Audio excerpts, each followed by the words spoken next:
Hello, everyone. As always, I am delighted and excited to be here this evening. I have a special guest tonight. I do my best to bring you at least one guest a month within either the spiritual, holistic, or community genre. Somebody who can make a difference in your world, someone who imparts wisdom. And our guest this evening is a sweet and dear friend who is one of those people that you should get to know. You've heard of wise men, wise women. He fits into that category, the men part, not the woman part. I figured you'd ask. Harry is a amazing, amazing individual with a heart bigger than the whole world. What he will share with us this evening, though, is his meditation practices. And he is a master at meditation. He's studied some of the greats, and with the greats, I'll let him share a little bit about that as well. He is an author and a comedian. So fasten your seatbelts. We are going to have a fabulous night. Harry, I'm so glad you can be here tonight. It's my pleasure, Hallie. It's always fun when we get to hang out.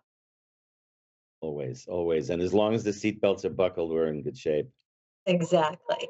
So I want to dive right in and talk about your new book that has kitty cats and puppy dogs and other animals and what they do with meditation before we even get into the meaty stuff. How's that? Oh, that's fine. Thank you for that. Meditation really is designed to help people raise their self-esteem, expand their consciousness, allow their hearts to open. And the animals around us show us this on a daily basis. I mean, I'm a cat person. I love dogs too, but I'm a big cat person. One of the things that I find so interesting about cats is just the high degree of self-worth they have. There's the old expression, dogs have masters and cats have staff. Yes. And I think there's a lot of truth to that. You look at a cat has tremendous degree of self-sufficiency. And then you start to stroke it and you hear that purr, that bliss. They light up so quickly and they show us a very fast path to bliss, which of course really is something that meditation is all about as well. Absolutely. Absolutely. Now, it's interesting you talk about petting a cat and all of a sudden begins to purr. You do have that occasional cat that says, I didn't ask you to purr me. You talk about self worth. The cat who says, don't do it, goes smack, and you back up. You're like, what's that about? That's Well, because in that moment, they want to be still. yeah, they want to be still, and they also teach us about boundaries. A cat is very clear about its boundaries, and a lot of cats will do just what you said. And of course, a lot of cats, unlike dogs, don't like to travel Sure. because they like their own space and they feel centered in their own space, and they can control their universe from that space. Dogs, of course, are just beautiful examples of unconditional love. And where in the world, other than a dog, do you really find unconditional love? Hmm. It's hard. I mean, sometimes people will say, "Oh, my wife, my husband love me unconditionally." Hmm. You should look up the definition of the word unconditional. It means regardless of what happens. We Right. wouldn't have the divorces that we have if love was unconditional. But you can't divorce a dog because a dog's love is so unconditional that why would we ever want to, you know? Very true. But yeah, so I wrote this book. I wrote this book called The Zen Teachings of Cats and Dogs and Other Non-Humans. And it's really all designed to help us see that the pets who we live with are there to teach us many beautiful lessons. I have a chapter called Pet Yoga, in which not in which essentially each animal is there to teach us some aspect of higher consciousness. Right. Now, on that note, because even though you've learned from cats and dogs, and I don't know if you can hear my dog in the background, he's not happy that he's sequestered in the other room, but he'll forgive me because he does have unconditional love. Your learning was not solely from the animals that you observed. Where did you begin your pathway to meditation? I started pretty early, actually. I was meditating at the age of 17, and so that's I guess 10 years ago, probably. With a few anniversaries of that 10th birthday, right? I was absent when they did math, so, yeah, it was okay, it was a little longer than 10 years ago, but I was drawn to I was in college at the time, and I saw a poster of Maharishi Mahesh Yogi, who was the guru for the Beatles and Donovan and the Beach Boys, and, I just knew right away, it was like love at first poster. I knew right away that this was it for me. And I attended a talk, as soon as the talk was given, I went, I learned, and 3 years later, I became a teacher. I was not quite 20 at the time. So I've been teaching meditation for most of my life, really, since I'm 20 years old. Incredible. Again, you're only 25, so it's okay. I thought I could get away with 27, but we'll just leave those numbers out.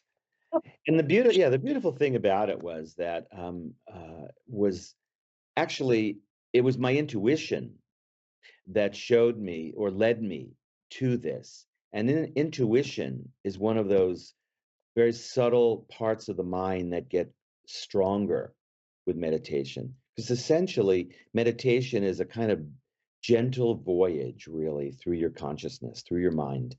And intuition is just at that fine place where our individual mind begins to merge into that unboundedness, or what you might call the universal consciousness. So Now, I know that yeah, I teach programs and individuals about intuition, about psychic ability, about tapping into that unconscious or superior conscious mind. And when I say that, because we are not limited to just our brain function and the electrical currents that go through in our everyday life. When we meditate, as you said, we have that ability to connect. I don't know that I would agree totally that it's just subtle, because I've found over the years when I have taught meditation to my students, their effects and affects have been profound. People that were very limited in their view all of a sudden were completely expanded in a whole different way than expected. People that had subtle impressions all of a sudden knew without a doubt what was going to take place. I really feel that meditating not only creates what you said earlier about confidence and helps you understand yourself better and connect with that higher consciousness. I do truly believe that it accelerates our ability to not only know ourselves and the universe, it also accelerates our ability to increase hearing what we need to hear. And when I say hear, I don't mean ears, I mean hear. I mean that higher knowing. absolutely. Well, I use the word subtle only to suggest that it's in the quiet, at least through meditation that I teach. It takes the mind through the quieter places inside us, these more peaceful places. And at that very, very subtle, I use the word subtle because it's at that very deep place in Mhm. us, our individual mind begins to expand to its universal nature. Because the truth of the matter is, we're both individuals and we're also universal. It's kind of Agree. like, is Clark Kent a mild-mannered reporter, or is he a Superman? Now he's actually kind of both, really.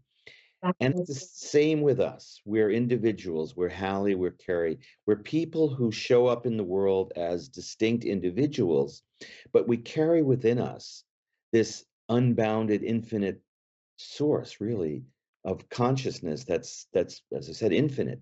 And as our individual mind begins to merge into that infinite place, that's what I was saying before. Our intuition gets stronger and stronger because intuition is just at that place where our individuality merges with our universality. Yes, agreed. And it's interesting because many masters and teachers talk about that. They just use different verbiage, whether they talk about fields of potentiality Sure. or they talk about universal consciousness. There's so many different names depending on what school of thought you believe in, and yet they all merge. And I find that to be true, even if you've never given it a name and you just start to talk about your experience, you find that others go, "Oh, I get it." Because there's that light that is, as you said, keeps us as an individual, or I should say, shows up as an individual and yet shows up as that collective. That's So right. On that note, your meditation is not meditation that's similar to yoga, meaning you're not doing little hand movements and downward facing, excuse me, dog, when you're focusing on your meditation. How does your meditation differ than, let's say, somebody who just sits quietly for a moment, closes their eyes, and focuses on mindfulness? Well, there are differences. I mean, let's face it, meditation has been practiced for millennia, all around the world. And as you said, you gave several different names for that source within us. All of those were English words, but of course, Atman is a Sanskrit word, and there are, the Chinese spoke about the Tao. I mean, there's so many different words in so many different cultures and languages, because the truth is that this is universal. There's an individual part of us, there's a universal part. Now, my meditation is different from mindfulness because the meditation that I teach, which is called higher self healing meditation, it's Mhm. really it's derived from decades of practicing and teaching transcendental meditation and training dozens of transcendental meditation teachers, is that it's entirely effortless. No effort at all. No focusing on breath, no focusing on anything. It's absolutely effortless, and that's really the hardest part for most people to grasp who haven't learned it. Because most people are familiar with the idea that meditation is difficult, and most people think it's difficult or have experienced it as being difficult because it usually involves some degree of concentration or control of the mind.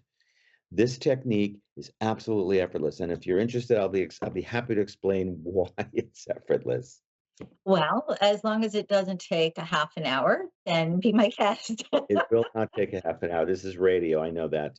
So, when you go to sleep at night, you Mhm. basically set up an initial condition for a natural thing to take place, which is called the movement from waking to sleeping. Right. And you So you're lay getting down. from beta to alpha initially. Exactly. You lay Mhm. down, you turn the light out, put your head on a pillow, maybe next to a dog, maybe next to a stuffed animal, maybe next to nothing, whatever. And ultimately, within a matter of sometimes minutes, sometimes a little longer, a natural transition occurs from waking to sleeping, and no effort is needed for that to take place. It happens entirely naturally. And another way of saying it is that nature or the universe or spirit or whatever word you're most comfortable with takes care of that transition from Yeah, waking to sleeping, right? correct.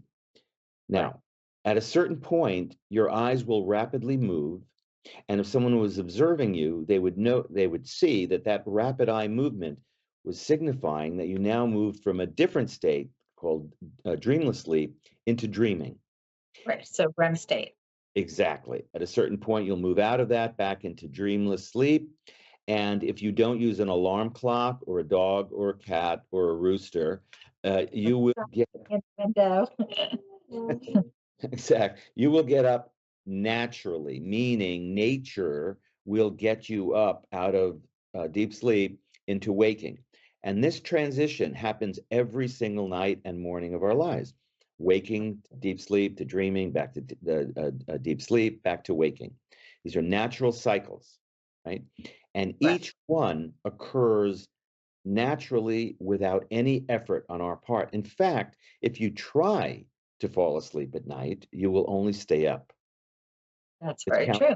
Why a lot of people have restless nights because they're like, I need to go to sleep. And not so much. effort is counterproductive in going from waking to sleeping. Like that, the meditation that I teach, which again is derived from a millennial old tradition, Right. it takes that same principle of effortlessness and allows the mind to go from the waking state. There are three states most people are familiar with: waking, sleeping, and dreaming, to the fourth state of consciousness, which in India they call samadhi, which Mhm. basically means steady mind, where the mind is no longer aware of thoughts or emotions or perceptions. The conscious mind has basically It- become pure consciousness. Mm. It just is in that moment. That's right. It's just you're just being. You're essentially your conscious mind has simply, and I say simply, but it's profound, has allowed itself to simply be. And in that being, great things take place. Yes. And what's interesting about this is that leads us to manifestation. And talk about great things take place. It's not just within ourselves, but it's also without. Hmm. When we have an intention that we are connected to, when we are comfortable in that beingness, we vibrate at a higher frequency. And the things that we are drawn to or that are drawn to us happen because of being within that state. That's So right. wouldn't you say it's wise for someone to practice this type of meditation on a continual basis? Yes, I would say it's extremely wise. And of all in all the years that I've been meditating, I've missed, I think, 2 meditations. Now, I don't say that to pat myself on the back. I say it because you're gonna come right through the computer screen and pat me on the back. Okay. So essentially, it's because of the practical benefits. I mean, I can't tell you how many mothers I've taught meditation to who've told me that when they skip a meditation or two, their children tell them it's time to meditate because their children can tell that the mother has lost that serenity. She's got a little more edge, a little bit more tense. So, yeah, I mean, the results are immediate. Okay, so again, it's profound and it's something that we should do on a regular basis. Now you have a website and you have books and you also do life coaching, which I know you have different programs. Some are focused more in one area than another, but I know that you also help individuals learn how to really develop their meditation skills. If somebody wanted to read up a little bit on that before they called you, where would you tell them to seek you out? Well, on my website, which is careybayer.com, I'll spell that. It's CARYBAYER.com. You'll see a drop down menu there. And if you go to meditation, you'll see there are several drop downs which will talk about how meditation works, what the benefits are, my background, and so forth. Okay, beautiful. I always want to get that in early on because I hate for us to run out of time and go, oh, by the way, the website is, because that's not good. There. So. Now, when it comes to doing classes and programs, do you prefer larger groups, smaller groups, and why? Well, with regard to meditation, I mean, prior to the advent of Skype and Zoom, I used to teach meditation only in person, of course. But these technologies have enabled me to teach people in Australia and, California and, all different France and so forth.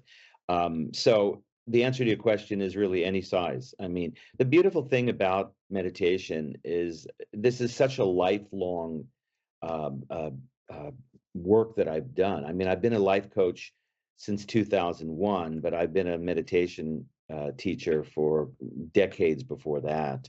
So it's something I'll do probably till the day I die. That's to say, if I have somebody to teach on that day. But so yeah, so I mean, I'll teach, large groups. I'll teach small groups. I'll teach one person as well, just because it's something that I have seen has so much value that I want to share it, and it's easy to learn too. It's learned really over the course of 3 consecutive days for about a total of about 6 hours. So it's really easy to learn. Okay, so I have to share something here because you were saying about how you were teaching meditation before you became a life coach. However, if you were teaching meditation, you were a life coach. In a different way, though, really, Right? because yeah, I mean, well, in a manner of speaking, I mean, I see coaching as fairly distinct from meditation. Meditation is a specific practice. It's done for 20 minutes at a time, twice a day. Life coaching really involves the learning of different tools. Now, their goals are similar, of course. Yes. And here was my point that even if you weren't creating a formal structure for someone with those specific tools, through meditation, without even being told to make certain changes, one automatically tends to make changes. And an example would be many years ago when I taught over Nova and I had a meditation class, I had a gentleman who came in who was a chauffeur. And he came because he would scream and yell and slam his hand on the steering wheel, which is really not good when you're driving somebody around, right? Yeah. Anyway, he's in the class, and 6 weeks later, he comes over and he says, "Can I talk to the class?" Sure. I figure something must have happened that he wanted to share. And he gets up and he says, "I have to tell you, without anybody telling me to behave myself, through meditation, I just found that I wasn't angry. Through meditation, I had more patience. Through meditation, I started seeing the world differently. And Mhm. this is why I said when you began meditation, you began also being a life coach, not in the formal sense of being a life coach with specific directions, but you ignited, if you will, the same principles that you use in coaching without even having to try. And I truly believe, Carrie, that when we teach meditation, we give people those tools. It makes a massive difference in their life if they do what you were saying, actually use it twice a day. Yeah. Now, I always tell people, and I would think that you're probably in like mind here, that if they can't do twice a day, do once a day. If they can't do 20 minutes, get in 10 minutes or even 7 minutes, just start the practice. Would you agree with that? Uh, y- Or y- do you still no? I'll give you a half a yes on that. Only Okay. because it's kind of like saying when you go to sleep at night, when you charge your phone, will you charge your phone for only maybe 2 hours, or will you charge it all night? If it's Depends like on if I five go to sleep at midnight or if I go to sleep at 6 in the morning.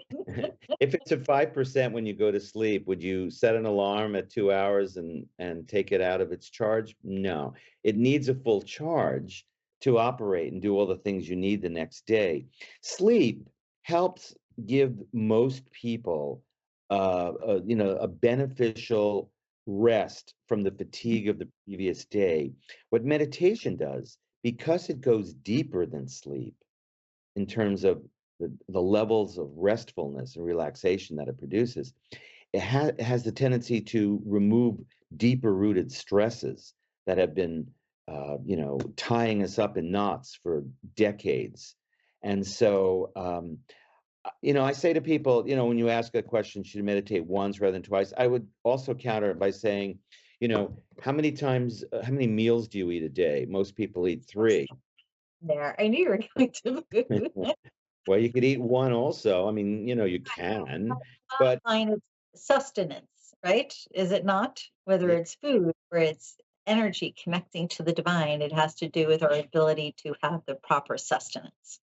we live in a very, very weird world and a very stressed world, and people are frightened and stressed out in so many ways. Sleep helps people cope. If you deprive a person of sleep for enough time, they're gonna Right, can that promotes neurotic, even psychotic, tendencies. Like that, if you deny people that experience of the fourth state of consciousness, that deep, restful alertness, that pure consciousness, there's going to be a greater tendency to suffer. And so I'm linking suffering to the absence of the okay. experience of the fourth state of consciousness. I So could in go that into a regard, whole you can see why I don't want to answer the question by saying 7 minutes is I better than nothing. was just thinking of we may debate this off air at some point.